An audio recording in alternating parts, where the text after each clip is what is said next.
Likutei Sichos, CHelek Yud Ches, Book 18, the Sicha of Bamidbar, base Sivan.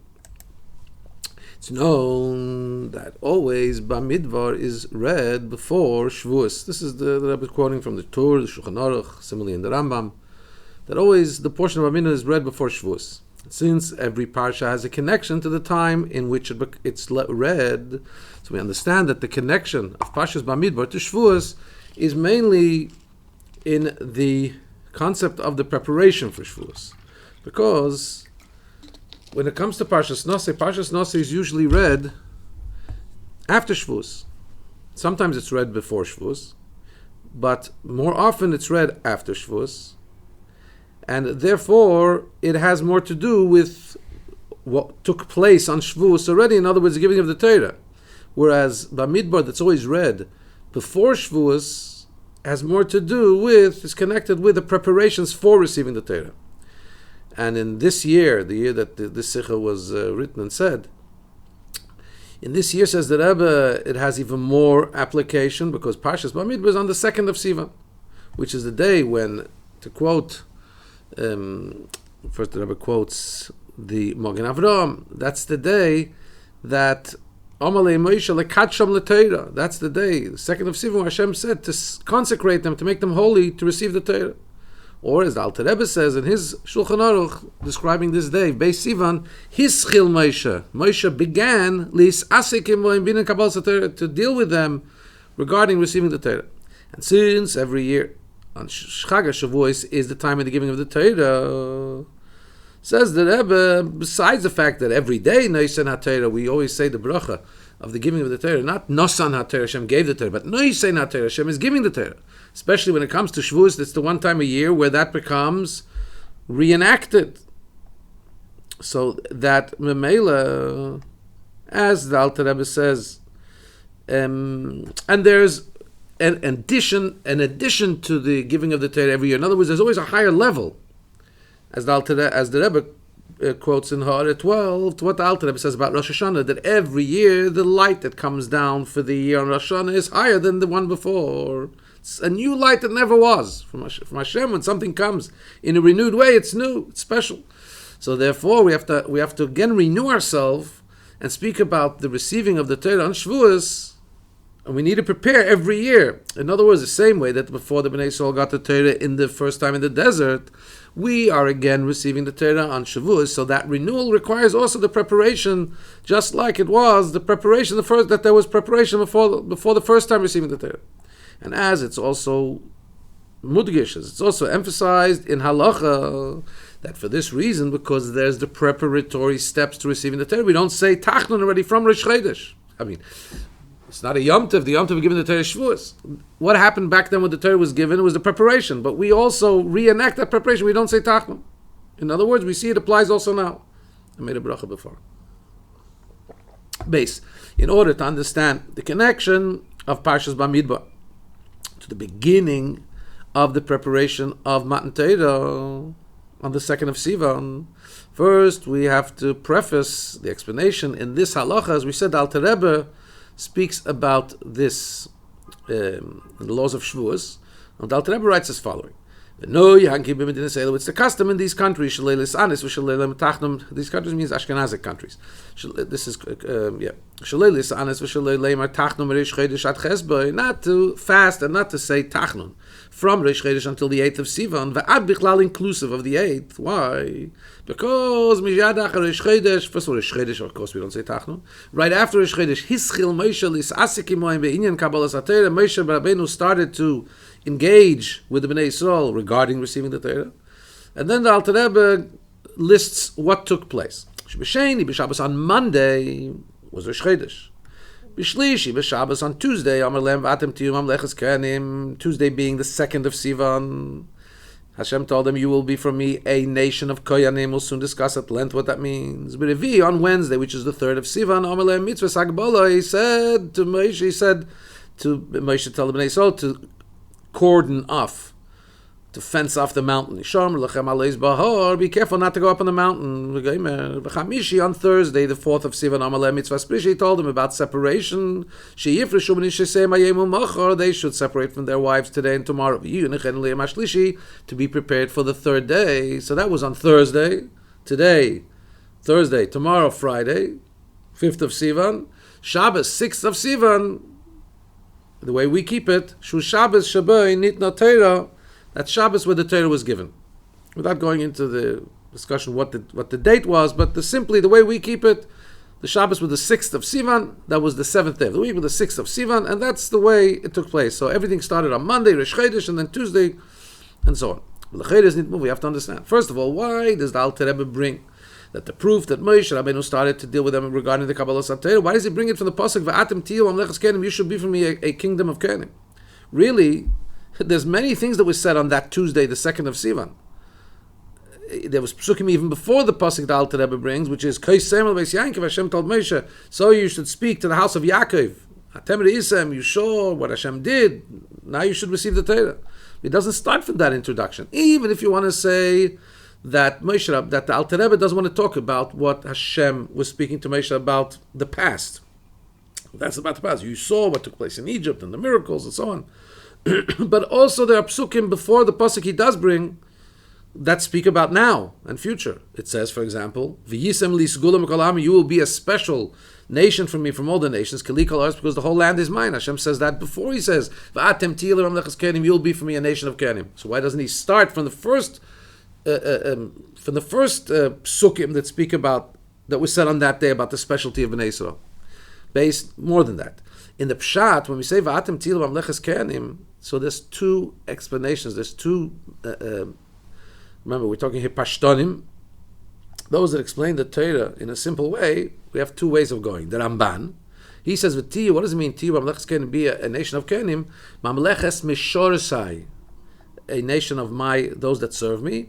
Goy Kodesh, and a holy nation. L'dofka b'kel HaKodesh, to cleave to the holy God. That's the Ramban. So, in other words, just like the Rabbi says in brackets, like the Mechilta, which says, Ru'uyin Kol Yisrael, really the Bnei Yisrael would all be worthy lechel b'kochim, to eat karbonis. As the Baal HaTurim says, the Rabbi quotes this many times, really all the Bnei Yisrael would be, V'atem tiyu, you should all be for me, mamlechas kenim, a kingdom of koyanim. Really, says the Baal HaTurim, even more, not just those that serve me and eat karbonis, but even koyanim gedolim, koyan gadol, big, chief koyans. There's only one kohen gadol, right? So all the Bnei Yisrael were given the bracha that day. You would really, they really are all the level where they can reach the height and the holiness of kohanim gedolim. Rashi doesn't translate her kohanim as those that serve Hashem. Base says Rebbe Rashi Taich Sorim. Mamlechas kenim, they'll be for me a nation of kohanim, those that are masters. Sorim, like a sar is a chief, there's somebody in charge, a master. But the Chayre says the Rebbe, mainly we can understand according to the first translation, the Mamlechas Kenim means that they're going to mamish be those that serve Hashem, just like a Kohen. A Kohen means somebody that serves Hashem. So we understand why that's part of parcel of preparing them for receiving the Torah. That they should be dedicated to do the Torah, just like a Kohen is dedicated to do the work in the Beis HaMikdash. But according to what Rashi and others teach, that what it means, Sodom, is that they should be chiefs, they should be in charge, they should be masters.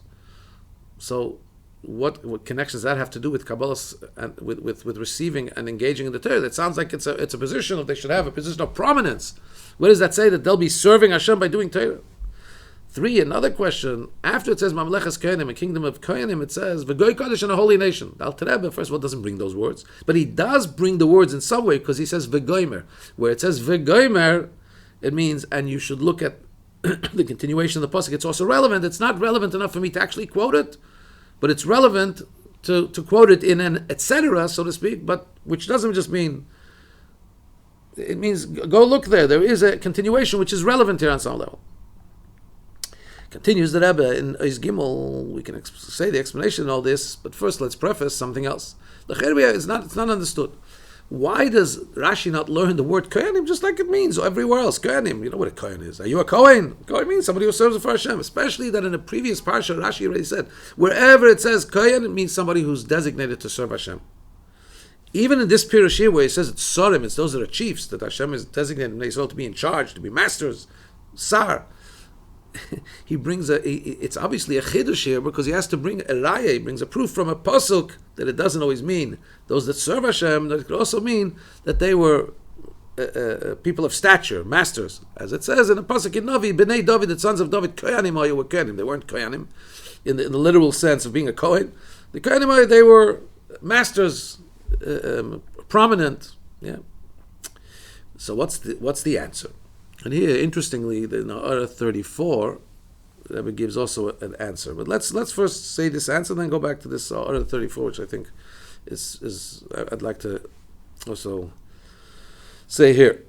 So the teretz is, said the Rebbe, if it means kohen, why does Rashi need to say that it doesn't just mean kohen regular as in regular kohen? It means here kohenim, those that are sorim, they are people of prominence, or not just prominence, people in charge.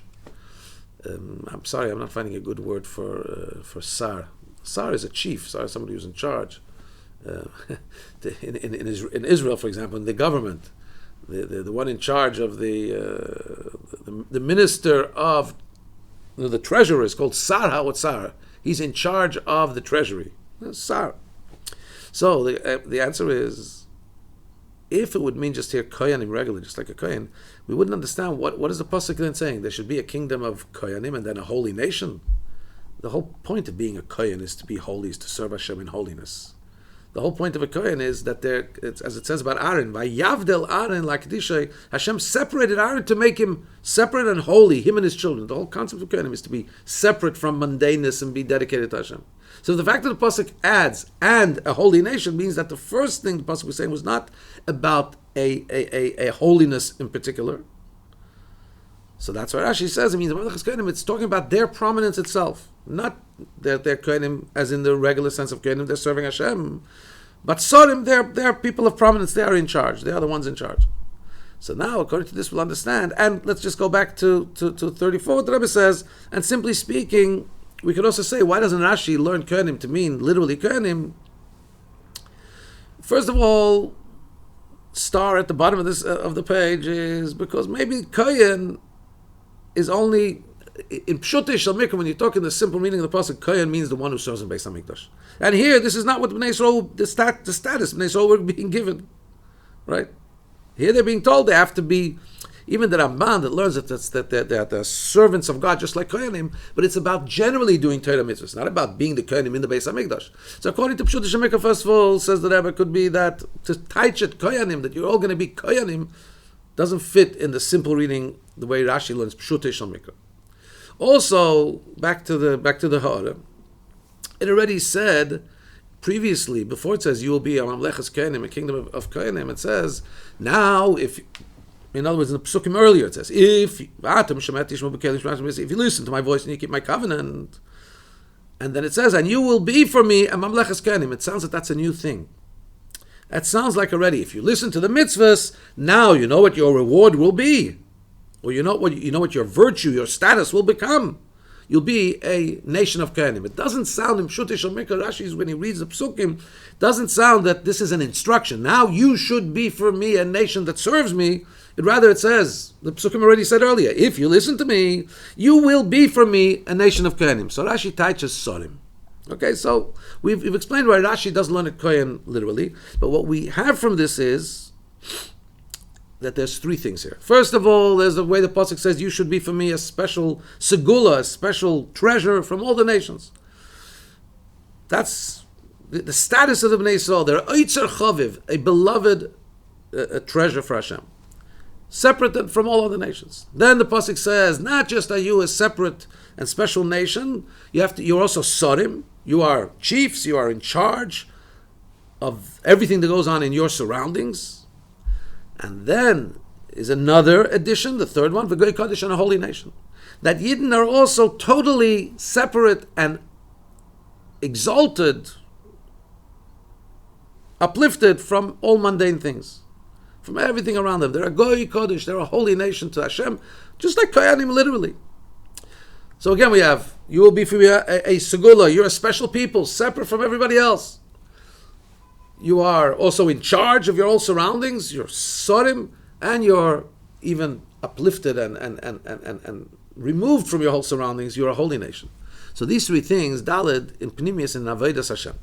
Yisem Lis Golim Kalam, you're going to be a special treasure from all the nations. First of all, that means the Inyan HaBechira, the choice. Hashem's choosing the Bnei Yisrael. The fact that Hashem chose the Bnei Yisrael in the time of Matan Torah. What really, the true Inyan of Bechira, comes totally from the one who chooses Hashem. It's not at all mukhrach. It's not at all imperative. And it doesn't have to do with the virtue and the advantage and the specialty of the one who's being chosen. The fact that Hashem chooses, because then it's not a choice. If one product is better than the other, then obviously you go for the better one. The fact that we talk about Hashem choosing, that's related to a level where Hashem is so high. The highness and exaltedness of Hashem, there's a level that's called kachashecha koder. Darkness and light is just the same. Especially when we talk about who's he going to, those that are standing by to receive Hashem's hashpa'ah. Mitzad Hashem's removedness and exaltedness, and that high level, there's no difference between the two things that are standing in front of him, so to speak. More than that, the difference between Yidden and Ummei Yisrael, and nations of the world, that's not the reason why Hashem chooses Bnei Yisrael. As Rashi says, when it says Hashem, I'm going to give you your wish, Moshe Rabbeinu. When Moshe Rabbeinu asked that we should be separate, we should be better, different, separate from all the nations, he says, don't say, only you are mine, I don't have any others. There are other nations, but I choose you. In other words, because of my choice of you, so the ummes are be'enai v'lefanei leklum, in my eyes and before me like nothing. And chibaschem nikeres, these are quotes from Rashi, that your belovedness is recognizable. So that's the bechira, that's the choice that Hashem makes, and makes us a special oitzer, makes us a special treasure for Hashem. Then comes the Aveda. What's the Aveda, the Jewish people? That's the chosenness has nothing to do with Bnei Yisrael. Hashem chooses. Then comes what do the Bnei Yisrael have to do? What comes from their part? Now there's two things. First of all, the Aveda, the things they have to do in mundane matters. You have to do it in the sake of heaven, l'shem shamayim, or even more than that, b'chol drachecha do'eyu. And everything you do is about knowing Hashem, even your mundane life. Then two, the Aveda of learning Torah and doing mitzvahs. That's the holy work. Things that are literally holy. This is the difference between the advantage and the virtue of koyanim who serve Hashem, the way we talk about koyanim in every place. Or here, this would be what the pasuk is saying, Goy Kodesh, a holy nation, being involved in holiness, Torah mitzvahs, and the Ma'ila Mamleches Koyanim, where here Rashi said Mamleches Koyanim means a kingdom of not of Koyanim, but Sorim, those that are in charge of their surrounding. Why? Because the Aveda in Inyani Kedusha, when you're doing Torah, learning Torah, doing mitzvahs. So that is, by definition, a removedness from mundaneness. And it's like Koyanim, you're standing in front of Hashem, you're serving Hashem, you're doing something Hashem told you to do, which is not the part of the mundane world. And Hashem, it says about the Kohanim, Hashem onachlos, Hashem is their inheritance. They don't have any piece of the land in Israel, because everything, their whole essence is to stand before Hashem and to serve Him. It's not about being earthly. That's why the Bnei Yisrael are called also a Goy Kodesh, a holy nation. They are serving Hashem and they're a holy nation through Torah mitzvahs. Then we have the Aveda that they do in voluntary matters, in mundane things, where there too we say, Kol Masech, everything you do, you have to be for the sake of heaven. You have to know Hashem in all your paths. There's a really Masecha, they're your doings, the Drachecha, they're your paths. Doesn't say Shulchan Aruch, go and do this and go and do that. Those are, Shulchan Aruch says, live life, right? But you do it for the sake of Hashem. So in that way, the Bnei Yisrael are called Koyanim, Sorim, they are in charge of their surroundings. Even the world, they're sitting there and they're in charge. They're doing worldly matters, but the world's not pulling them in the world direction. The Jewish person is supposed to do a worldly matter and dedicate it and move it and do it with the spirit and with the purpose of serving Hashem. This is not about being removed from the world, but this is about being in the world and controlling it and directing the world. Using the things of Rishus, using the things of voluntary things, the things that are not Torah mitzvahs, l'shem shamayim, for the sake of heaven. So that in them too, Elikush should be felt. There becomes a refinement in those things itself. And they become kelim, vessels to holiness. Hey, this is generally speaking. Once we talk about the in Torah mitzvahs itself, there's also two tenuos. There's two concepts and two ways. First of all, Aleph, he learns Torah in order to cleave to Hashem. You can't cleave to Hashem without learning Torah and without doing mitzvahs. The mitzvahs are the 248 instructions of mitzvahs are like the 248 limbs of Hashem. You do learn Torah, do mitzvahs. It's in order to be a Meshoris Hashem, to be a servant of Hashem. When you do it in order to serve Hashem and to become, basically what your purpose is to become, a Goy Kaddish, a holy nation, to become one with Hashem. Then too, there's a way of learning Torah, doing mitzvahs, to have an effect on yourself, to transform your body, your nefesh habamis, and to transform your appropriated place in the world that you have to impact. To make, in other words, to use the code word of Chassidus, to make a dwelling place for Hashem, betachtonim, here in the lower worlds. Vav. So now we can understand in the Yenishal Torah, in the inner wine of Torah, so to speak, in what Rashi is saying. Rashi doesn't say Mamlechas Kohanim as being Kohanim, like Koyans. Sorim, they're people in charge. Why? The Gemara says when we talk about Matan Torah, when Moshe Rabbeinu went up to heaven, the Malachim said to Hashem, Ribbeinu shel Olam, what is a man of flesh and blood? What is a man born of a woman doing between us? He said he came to get the Torah. So they said to Hashem, Chamudo Genuzo, this is the most beloved thing you have, Hashem. You're going to give it to people? Who is Ma Enosh Tiskerenu? The Pasuk can tell him, what is man that he should even be mentioned? Like, Tanahait Chal Hashemayim, place your glory on the heaven, Hashem. So Hashem said to Moshe, "Do give him an answer." So Moshe said, Moshe said before Hashem, "Ribbeinu shel Olam, the Torah you're giving me, what does it say? Anochi Hashem Elokecha, I am Hashem your God who took you out of Egypt." So he told the angels, "You guys ever went down to Egypt? You were slaves to Paro. Why do you need a Torah? What's this Torah going to do for you? The Torah says, I am Hashem who took you out of Egypt." What else does it say in the Torah? Don't be of any gods. Are you between the nations of the world that you're vested somehow? You're surrounded by idols. You need to be told not to serve idols. Similarly, that's the way Moshe Rabbeinu answered all the other things. He says, He says to work, rest on Shabbos. You guys work, Bichlal? It says not to take Hashem's name in vain. You guys ever do business that you're going to make you're going to need to make an oath? Honor father, mother. You have a mother and father. Don't steal. You guys, Bichlal, have jealousy. You have a Yetzer Hara that should tell you to steal. So right away they agreed to Hashem. Yeah, okay, the Torah is for earth.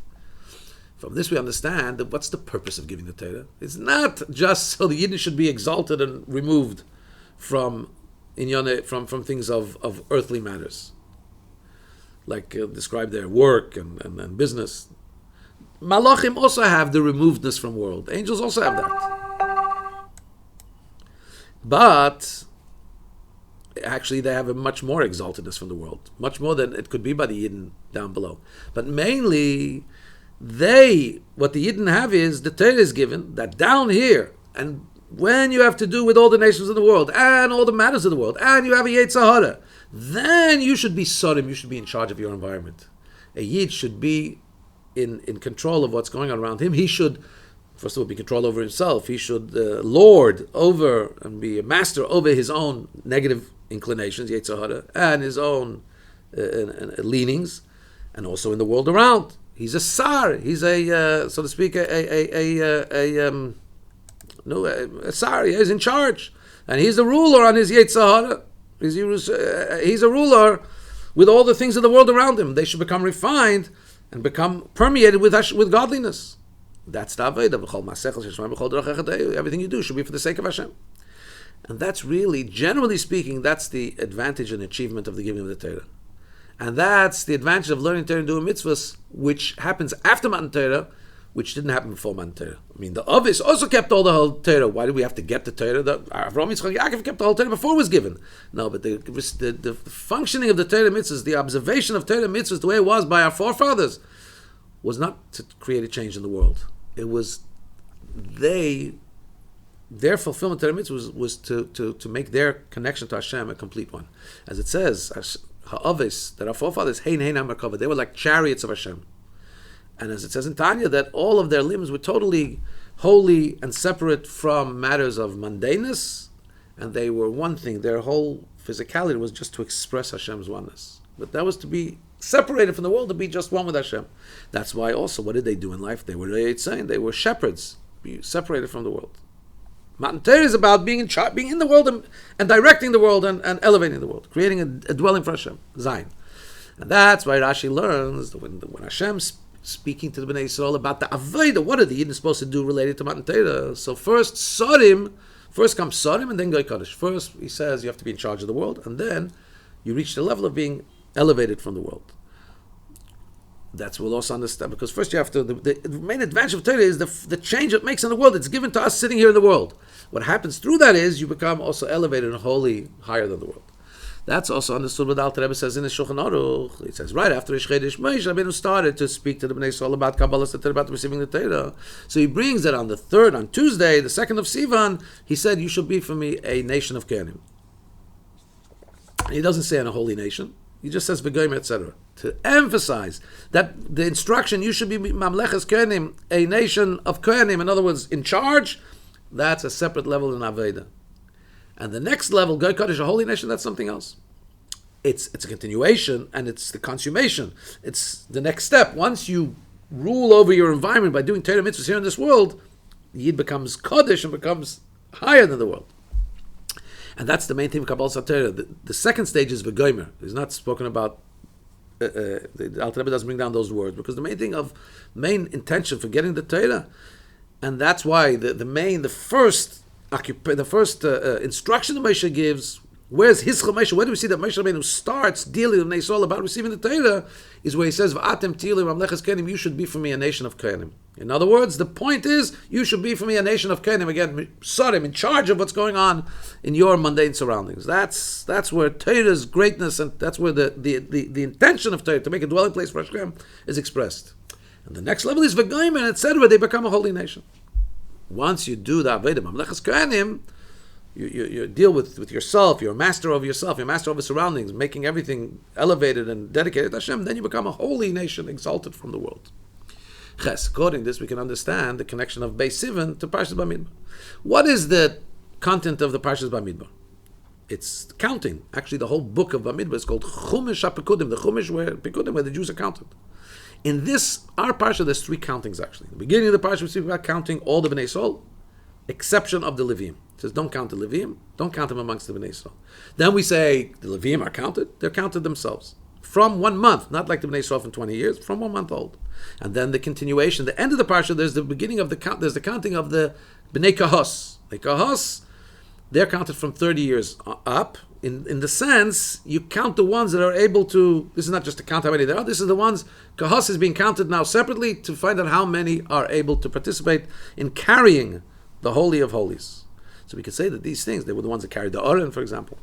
We could say that these 3 detailed kinds of counting are corresponding to the 3 levels we talked about before.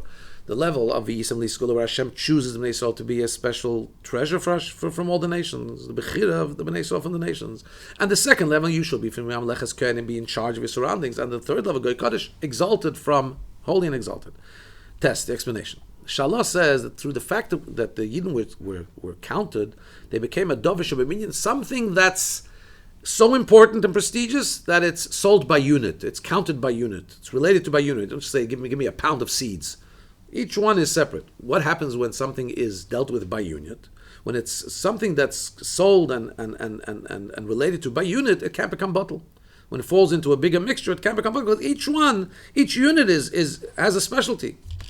Why doesn't the Dovish of a minion, something that's counted, doesn't become bottle? So it's not like other things that are choshev. There's a law that there's something that's choshev, something that's very important, doesn't become bottle. For example, if it's a whole living being, or it's an animal, for example. If one animal gets mixed into a lot of animals, we don't say it's bottle. It's relative. Why? Because it's its own entity. In other words, it has its own entity. When we talk about something that's counted, it doesn't mean that thing, we can see the specialty of that thing. It means, though, that the fact that it's counted makes it special. And that's why it's not bottle. You don't see the specialty in the actual thing. The only thing that makes it special is that it's being counted. What does that mean, Beruchnius? The Bnei Yisrael being counted in a way where you don't see the specialty of the thing that's being counted. You don't see the Bnei Yisrael specialty over other nations. The fact that it's not bottle is because Hashem counts it.